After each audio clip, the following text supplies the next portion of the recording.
Hi guys! For today's video, gagawa ako ng homemade pandesal. Ayan. Wow! Sisimulan na ako dyan magmasa ng dough. At ayan, bago pala siya, mag-elastic na siya. Ayan, pinag-rest ko muna siya ng 1 hour. Ayan.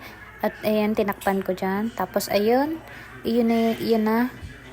Yan, nag-double na siya. At ipapunch na natin siya para malumabas yung hangin. Ayan, punch na natin. Mas soft pala siya pag nag-rest yung 1 hour. Ayan, masa natin ng kaunti. At ayun, ayan, masa-masa. At saka natin pag, gawa ng, ayan, gagawa na tayo ng pandesal. Ayan.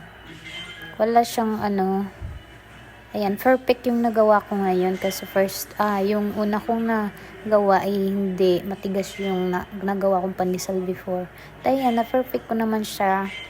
Kailangan pala ng imasa mo siya ng masa talaga. Kundi magtitigas yung pandesal mo. Ayan, yung perfect talaga yun. Ayan na, ko na sa oven. At ayan yung finished product ko. Pandesal, homemade pandesal, para siyang Atlantic pandesal. Ayan guys, thank you for watching. Ayan.